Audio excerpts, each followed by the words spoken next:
రాబోయే రోజులు తెలంగాణ వైద్య విధాన పరిషత్ పరిధిలో విధులు నిర్వర్తించే ఉద్యోగులకు 010 పద్దు కింద వేతనాలు ఇవ్వాలని ఏఐటీయూసీ అనుబంధ తెలంగాణ వైద్య ఉద్యోగుల సంఘం రాష్ట్ర అధ్యక్షుడు సత్యనారాయణ రెడ్డి ప్రభుత్వానికి విజ్ఞప్తి చేశారు.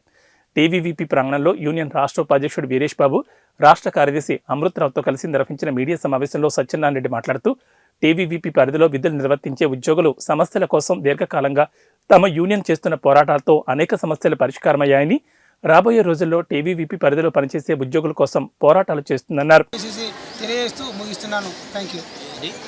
తెలంగాణ మెడికల్ ఎంప్లాయీస్ యూనియన్ రాష్ట్ర అధ్యక్షుడిని, మరి జేఏసీకి కో చైర్మన్గా, మరి ఏఐటీసీ రాష్ట్ర కోశాధికారిగా ఉన్నాను.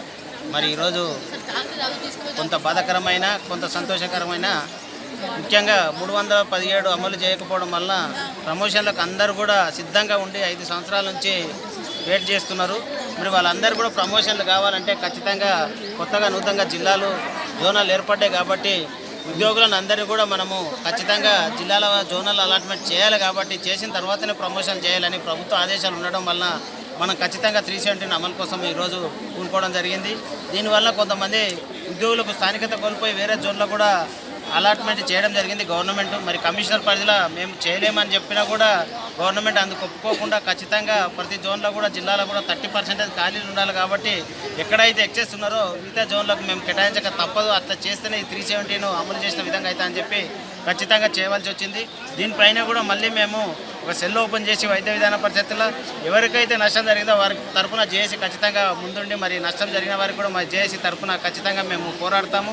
అదేవిధంగా రెగ్యులర్ కాంట్రాక్ట్ వాళ్ళని కూడా ఈ ట్రెజరీ శాలరీస్ రావడం వల్ల వాళ్ళకు కూడా పర్మనెంట్ సులభం అవుతుంది. అదేవిధంగా అన్ని క్యాడర్ల ప్రమోషన్స్ కూడా ఖచ్చితంగా ఒక 2-3 నెలలే వివిధ క్యాడర్ హెడ్ నర్సెస్ కానీ, నర్సింగ్ సూపరింటెండెంట్ కానీ, ఫార్మసీ, పారామెడికల్ అన్ని పోస్టుల ప్రమోషన్స్, ల్యాబ్ టెక్నీషియన్ కూడా మేము ఖచ్చితంగా జేఏసీ తరఫున ఇప్పిస్తాము. మరి మా తెలంగాణ మెడికల్ ఎంప్లాయీస్ యూనియన్ కూడా జేఏసీలో పెద్ద భాగస్వామ్యం ఉండి కూడా అందరినీ కలుపుకొని పోయి మరి ముందుకు వెళ్తున్నాము.